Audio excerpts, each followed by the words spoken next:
Bueno, en el tema de la divisibilidad, que fue el tercero que vimos en matemáticas, diferenciamos entre múltiplo y divisor. Recuerden que un múltiplo, o los múltiplos, son los números que obtenemos al multiplicar un número cualquiera por otro. Por ejemplo, si yo multiplico 2 por 3, el resultado, que en este caso es el 6, es múltiplo del primer número que nombré. El 6 es múltiplo de 2. Si yo tuviera aquí 2 por 1000 me daría 2000, pues 2000 es múltiplo de 2. Si tuviera 15 por 2 me daría 30. Entonces el 30 es múltiplo del 15, ¿vale? Y así. Y sin embargo el divisor o los divisores son aquellos números que dividen a otros de forma exacta. Es decir, yo los puedo poner en forma de división, pero en el resto me tiene que dar 0. Por ejemplo, si yo divido 6 entre 2, me cabe a 3 porque 3 por 2 son 6 y en el resto tengo 0, ¿verdad? Por lo tanto, si la división es exacta, yo diría que el 2 es divisor de 6. ¿Ok? Si tuviera 10 entre 5, me cabría a 2 y en el resto tendría 0. Entonces yo diría que el 5 es divisor del 10. ¿Vale? Hay que hacer la división y si en el resto tengo un 0, el que está en la cajita, el divisor, es divisor del número anterior, del que está en el dividendo. Pero si en el resto no me da 0, olvídense, no puede ser divisor, ¿vale? Bien, también vimos las propiedades de los múltiplos y nos centramos en dos. Todo número es múltiplo de sí mismo. ¿Por qué? Porque si yo multiplico cualquier número por 1, en este caso yo escogí el 3, me va a dar el mismo número. Si yo multiplico, por ejemplo, 15 por 1, me va a dar 15. Si multiplico 1000 por 1, me va a dar 1000. Si multiplico 7 millones por 1, me va a dar 7 millones. Por eso se dice que todo número es múltiplo de sí mismo. Y la otra propiedad es que el 0 es múltiplo de cualquier número. Si yo multiplico el 0 por cualquier número, me va a dar 0. Lo mismo que arriba, pero con el 0. 0 por 1.000.000, 0. 0 por 500, 0. ¿Vale? Bien, luego vimos ejercicios como por ejemplo estos de aquí, en los que nos pide calcular, por ejemplo, los tres primeros múltiplos de un número. Pues, por ejemplo, los tres primeros múltiplos de 3, ¿qué tenía que hacer yo? 3 por 1, 3. 3 por 2, 6. 3 por 3, 9. ¿Vale? Y así, si me llega a pedir los 7 primeros múltiplos, pues lo tengo que hacer la multiplicación 7 veces. ¿Vale? Y luego, el otro tipo de ejercicios podía ser este, calcular todos los divisores de un número. Por ejemplo, aquí, los divisores de 12. Pues yo empiezo a dividir y me tiene que dar en el resto 0. Si no, nunca va a poder ser divisor, ¿vale? 12 entre 1, 12. ¿Me da 0? Pues el 1 es divisor de 12. 12 entre 2 me cabe a 6. Como en el resto tengo 0, 2 es divisor de 12. 12 entre 3 me cabe a 4. Como en el resto tengo 0, 3 es divisor de 12. 12 entre 4 me cabe a 3.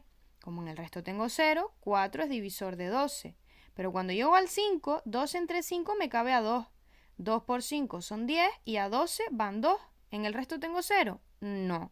Por lo tanto, el 5 no es divisor de 12. Entonces yo empiezo a probar y cuando ya más o menos yo crea que ya no puedo dividir más, pues ya lo puedo tener completo, ¿vale? Bien, ¿qué pasa? Que no nos podíamos pegar la vida haciendo divisiones. Entonces, para eso teníamos el truco de los criterios de divisibilidad, ¿vale? Que eran muy fáciles y además ustedes se los aprendieron súper rápido. Entonces, ¿qué decían esos criterios? Pues que un número es divisible por 2 si ese número acaba en 0 o en número par, ¿vale? Por ejemplo, imagínense el número 22. ¿Acaba en 0? No. ¿Pero acaba en número par? Sí. Por lo tanto, 22 sería divisible por 2. Vale, un número es divisible por 3 si la suma de sus cifras es múltiplo de 3. Por ejemplo, el 43. Yo tenía que sumar sus cifras por separado. 4 más 3 y eso me da 7. ¿7 es múltiplo de 3? ¿7 está en la tabla del 3? No. Por lo tanto, el 7 no es múltiplo de 3. Criterio de divisibilidad por 5. Un número es divisible por 5 si acaba en 0 o en 5. Por ejemplo, el número 15 acaba en 5. Pues entonces sería divisible por 5. Criterio de divisibilidad por 9. Un número es divisible por 9 si la suma de sus cifras es múltiplo de 9. Por ejemplo, el 54, que es el que aparece ahí. Uy, qué mal se ve. Vale, el 54 yo tendría que sumar 5 más 4. Eso me da 9. ¿9 está en la tabla del 9? Sí. Por lo tanto, el 54 es múltiplo de 9. Y por último, un número es divisible por 10 si acaba en 0. Por ejemplo, el número 30 es divisible por 10. ¿Vale? Porque acaba en 0. Vale, luego también vimos lo que eran números primos y compuestos. El número primo era aquel que solo puede dividirse entre 1 y sí mismo. Por ejemplo, aquí cogí el ejemplo del 17. ¿17 se puede dividir entre 1? Sí, me da 0. ¿Se puede dividir? Uy, que aquí puse lo mismo. Hice exactamente lo mismo. ¿Entre 7? También. Vamos a hacerlo aquí. 17 entre 17. Me cabe a 1. ¿Vale? Pues como también me da 0 en el resto, el 17, pues también me vale. Pero yo puedo dividir 17 entre cualquier otro número. Pues si ya empiezo a probar, por ejemplo, con el 2, me doy cuenta de que no. Porque me cabería a 8, 8 por 2, 16, a 17, 1. ¿Y tengo 0 en el resto? No. Si empiezo a probar con el 3, con el 4, con el 5, con el 6, con cualquier número, me doy cuenta de que en el resto no voy a tener 0. Con lo cual, como 17 solo se puede dividir entre sí mismo, entre el 17 y entre 1, yo digo que ese número es primo. Y los compuestos eran aquellos que se podían dividir por 1, por sí mismo y también por otros números. Por ejemplo, el 6. El 6 lo divido entre 1, me cabe a 6. En el resto 0, me sirve. El 6 lo divido por sí mismo, me cabe a 1 y en el resto tengo 0, entonces también me sirve. Pero a que yo también el 6 lo puedo dividir entre 2. 6 entre 2 me cabe a 3, ¿no? ¿Y en el resto tengo 0? Sí. Con lo cual, si ya yo tengo un número diferente del 1 y de sí mismo, ese número es un número compuesto, ¿vale?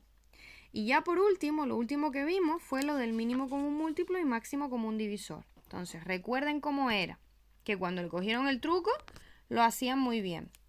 El mínimo común múltiplo. Yo tengo que factorizar, que era lo de la rayita para abajo, ¿verdad? Vale, y en el mínimo tenía que coger de los que se repiten el mayor y también los que no se repiten, ¿vale? Y cuando iba a hacer problemas, la pista que me decía a mí que yo tenía que hacer el mínimo común múltiplo era la palabra coincidir. Si a mí me dicen, por ejemplo, me hablan de semáforos y me dicen, uno se pone en verde cada 3 segundos y el otro cada 8. ¿Cuándo vuelven a coincidir? Si son las 3 y acaban de estar en verde los dos, vale, pues como a mí me dice coincidir, yo tengo que hacer mínimo común múltiplo. Vale. Y luego en el máximo común divisor se cogen solamente de los que se repiten el menor, el más chiquitito, ¿vale? Y el truco para los problemas era que nos dijera sin que sobre nada o en partes iguales. ¿Vale? Si a mí me dice un problema, tengo que dividir una barra de madera en partes iguales, pues ya yo tengo que hacer el máximo común divisor, ¿vale? Bien, aquí yo puse como ejemplo calcular el mínimo común múltiplo de 2 y de 4 y el máximo común divisor de 2 y de 4 también. Bueno, pues acuérdense que para yo poder hacer la factorización, primero me tenía que acordar de los números primos. ¿Se acuerdan que utilizábamos esto fundamentalmente? Que había muchos más, pero yo les decía, solamente recuerden esto, que con esto pues es suficiente. Vale, pues esos números eran el 1, el 2, el 3, el 5, el 7 y el 11. Vale, pues entonces yo tengo que empezar por el 1. No, porque todos los números, o sea, el 1 me valdría para todos los números. Directamente empezábamos con el 2, ¿se acuerdan? Vale, si yo pongo el 2 aquí, digo 2 por 6, 12. Vale, ¿el 6 está en la tabla del 2? Sí, puedo seguir con el 2. 2 por 3, 6. ¿El 3 está en la tabla del 2? No, ya tengo que pasar al siguiente que es el 3. Entonces, 3 por 1, 3. Y cuando llego al 1, termino. ¿Vale? Vale, luego para poder reordenarlo, para ponerlo mejor, ¿no? Más simplificado, yo veo que el 2 aparece 2 veces. Por eso pongo 2 al cuadrado. Y el 3 aparece una vez. Recuerden que el punto es una multiplicación. Y como solo aparece una vez, pues solo pongo el 3. Hago lo mismo con el 4. Empiezo con el 2. ¿El 4 está en la tabla del 2? Sí. 2 por 2, 4. ¿Puedo seguir con el 2? Sí, porque el 2 está en la tabla del 2. 2 por 1, 2. Y a la hora de reorganizarlo me queda 2 elevado a 2, porque aparecen 2, 2, ¿verdad? Vale, pues en el mínimo yo tengo que coger de los repetidos el mayor. ¿Quién se repite? El 2 elevado a 2 y el 2 elevado a 2. ¿Cuál es mayor? Son iguales, pues cojo uno y el otro lo dejo, con uno suficiente. Y ahora, ¿quién no se repite? El 3 por 3. Y ahora lo calculo. 2 por 2, 4. 4 por 3, 12. Y con el máximo común divisor hago lo mismo, ¿vale? Llego hasta aquí, lo simplifico, hago lo mismo, llego hasta aquí. Y ahora, ¿qué cojo en el máximo? De los que se repiten, el menor. ¿Y cuál es menor? Bueno, ¿cuál se repite? El 2 elevado a 2 y el 2 elevado a 2, ¿no?